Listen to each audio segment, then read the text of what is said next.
Halo teman-teman, hindarilah judi dan semua bentuk judi termasuk judi online. Sebab judi hanya akan membawa sengsara dan derita. Jika kalian melihat komentar spam bot seperti ini, mohon bantuannya untuk melaporkan komentar ini dengan cara seperti ini.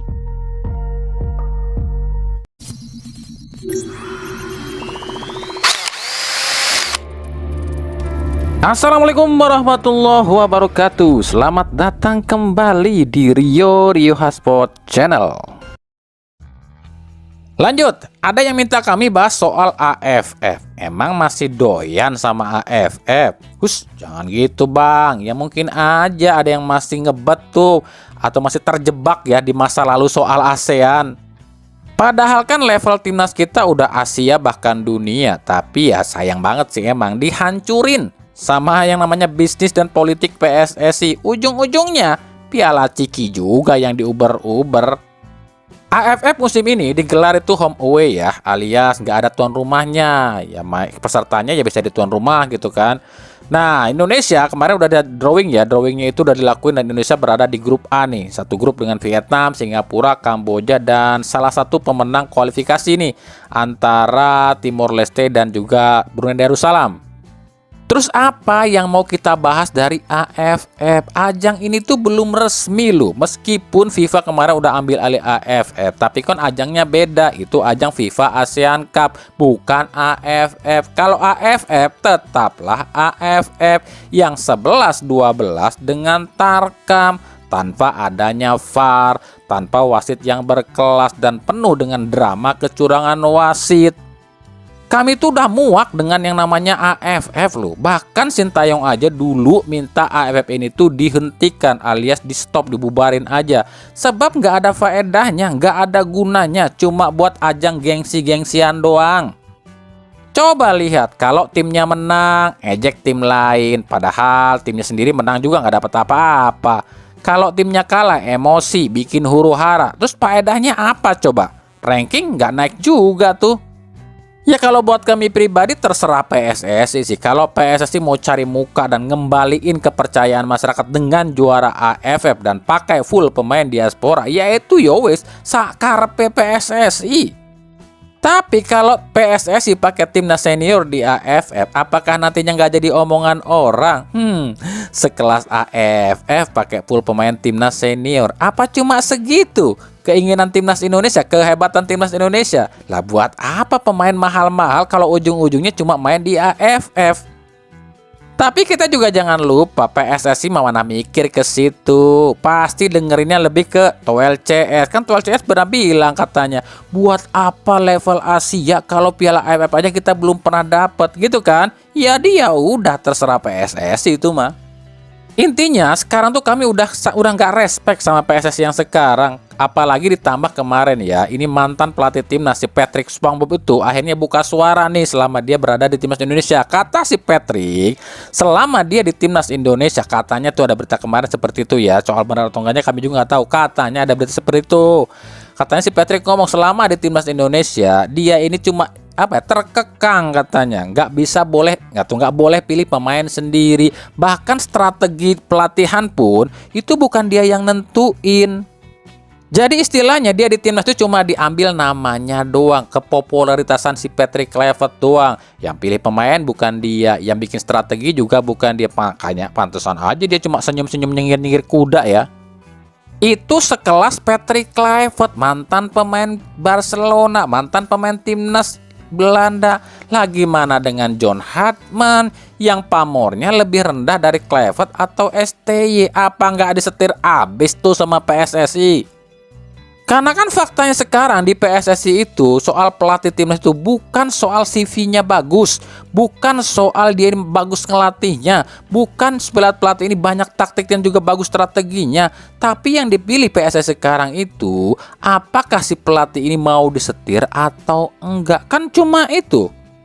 Karena kan sama-sama tahu yang di PSSI sekarang itu nggak boleh ada yang lebih terkenal dibandingkan ketumnya. Seandainya John Hartman berhasil bersama timnas yang sekarang, kan nantinya ada ucapan seperti ini dari Esko-nya, hebat kan ketum kita yang pilih tuh. Tapi kalau John Hartman jeblok di timnas, pasti akan ada tulisan nih, bukan kita yang pilih, silakan calahkan yang milih. Begitu kan? Nah, ini yang bikin kami malas dengan PSSI sekarang.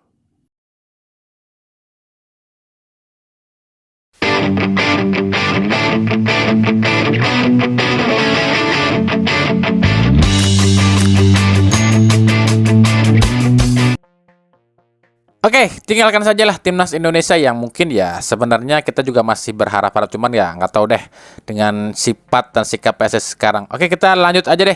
Ini kita akan jawab sebuah pertanyaan. Sebenarnya udah lama nih pertanyaan masuk ke kami dan banyak banget yang nanya gitu kan. Cuman kami belum sempat balas. Nah, kebetulan hari ini libur gitu kan. Coba kita akan sedikit bahas deh. Jadi pertanyaan yang masuk itu adalah, Bang, kenapa sih di tim-tim di Liga 1 atau Super League nggak ada yang mau ambil seorang King Polo? Kan skillnya bagus. Ada juga yang nanya, Bang, King Polo bisa nggak main di Liga 1 atau Super League? Dan berbagai pertanyaan lain soal King Polo. Oke, mungkin bagi kalian udah banyak yang tahu lah ya siapa King Polo. Tapi juga mungkin belum banyak yang tahu siapa sih King Polo ini. Oke, bagi yang belum tahu, kita jelasin dikit ya. King Polo ini nama aslinya adalah Supriyandi ya. Dia ini kelahiran Lombok NTB. Kalau ditanya bisa nggak sih King Polo main di Liga 1 atau Super League? Jawaban kami sih kayaknya nggak bisa. Kenapa kayaknya nggak bisa? Ya meskipun dia ini skillnya bagus, tapi perlu kami jelasin di sini bedanya Tarkam dengan liga profesional. Di Tarkam itu meskipun nggak pakai pelatih ya nggak apa-apa. Di Tarkam itu nggak ada yang namanya kontrak pemain. Di Tarkam itu mau lu gaya apapun juga itu bebas-bebas aja. Karena di Tarkam itu nggak ada aturan-aturan baku. Beda dengan di liga. Di liga itu ada yang namanya ikatan kontrak, ada yang namanya manajemen, dan ada yang namanya pelatih. Paham di sini? Pemain nggak bisa seenaknya karena yang ngatur itu adalah pelatih. King Polo ini kalau setahu kami dia ini individualis atau pemain yang suka pamer sendiri, banyak gaya dan sedikit petakilan kalau buat kami, dan itu sah-sah saja kalau di Tarkam. Karena Tarkam itu ya cuma cuma hiburan. Beda kalau di liga, apalagi liga profesional, ada yang namanya pelatih. Lu di liga main kayak King Polo ini, ya lu nggak bakalan kepake. Mau lu skillnya sebagus apapun, tapi kalau lu nggak nurut dengan apa yang diinstruksikan sama pelatih, ya lu percuma punya skill bagus juga. Karena kalau di liga profesional itu bukan super showman atau one man show, tapi one team show. Kita kasih contoh simpelnya aja deh di Liga 1 Super League. Kita di tim pemuncak klasemen, di Persib Bandung lah ya. Pemain paling skillful di Persib itu adalah Beckham Putra. Tapi ketika Beckham Putra nunjukin skillnya sedikit aja di sebuah pertandingan, langsung ditegur sama yang namanya Boyan Hodak. Atau contoh Sadil Ramdhani deh, kurang skillful apa ini orang ya. Ketika di laga uji coba pramusim, dia kan nunjukin hampir semua skill-skillnya. Ditegor lah sama Boyan Hodak. Akhirnya apa? Diparkirin terus kan sama Hodak. Jangankan Beckham, jangankan Sadil, jangankan King Polo, sekelas CR7 aja masih diatur sama pelatih. Jadi mungkin permasalahannya bukan masalah King Polonya nggak mau main di Super League atau mungkin di liga profesional.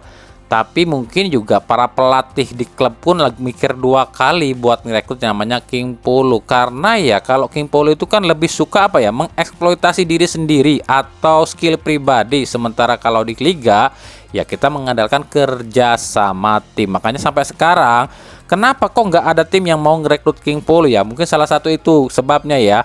Di liga profesional itu nggak bisa lu pamer skill sendirian.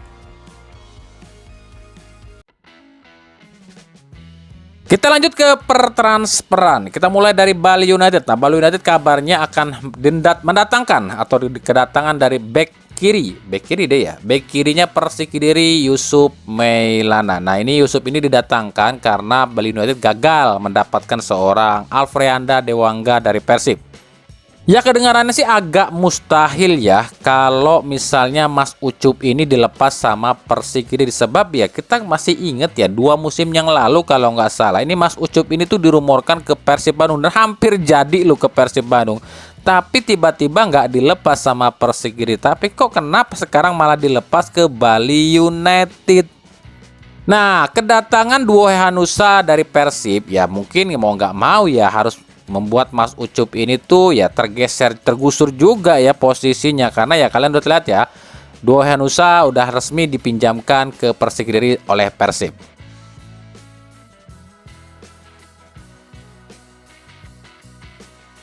Dari Malut United ada nama Lucas Cardoso. Ini gelandang asal Brazil, 29 tahun, 180 cm dengan harga 6,08 miliar rupiah yang saat ini main di Liga Bulgaria.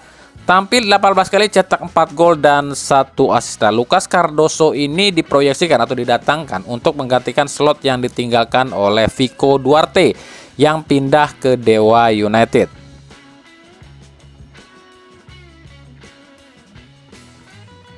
Borneo FC meminjamkan 2 pemain asingnya. Yang pertama adalah Douglas Coutinho ke Liga Malaysia ke klub Penang FC dan juga meminjamkan Maicon Sousa ke Persis Solo. Artinya kalau Borneo FC melepas 2 pemainnya ya pasti akan ada lagi 2 pemain baru, dan kita sama-sama tahu lah Borneo FC ini jarang banget tuh gagal kalau cari pemain asing. Penasaran nih pemain kayak apa yang akan didatangkan oleh Borneo FC?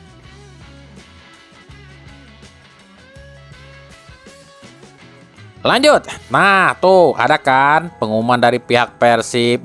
Kemarin masih rame aja. Kapan nih Persib ngumumin? Kapan nih Persib ngumumin ini, ngumumin anu, tuh diumumin. Tapi pengumumannya pemain yang dilepas ya. Ya kan itu mau udah biasa. Persib kan kayak gitu, umumin yang dilepas dulu, baru nanti mungkin Wilujeng Sumping. Tapi ya kami tahu lah ya. Ini pasti nih para boboto ini kupingnya lagi panas nih. Panas kenapa? Diejekin sama tetangga sebelah. Mana nih? Katanya tim back to back, katanya tim pemuncak paruh musim. Tapi sepi-sepi aja, kagak ada pemain yang datang. Kayak kita dong, udah 2 tuh pemain baru, Persib malah minjemin pemain. Dasar klub kismin gitu kan, ejekan tetangga berisik. Dibales deh sama bobotoh bocilnya Persib itu yang emosian. Udah kagak ada kelar-kelarnya nih. Yang satu manas-manasin, yang satu nggak bisa dipanasin, manasin balik. Akhirnya apa? Ya perang deh situ.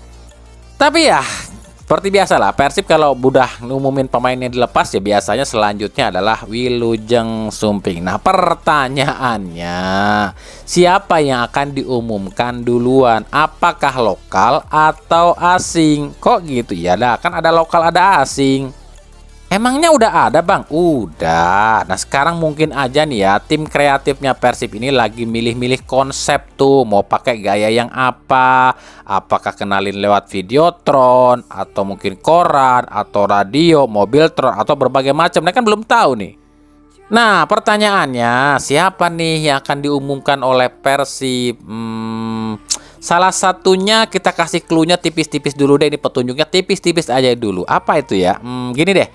Januari, J-nya apa ya?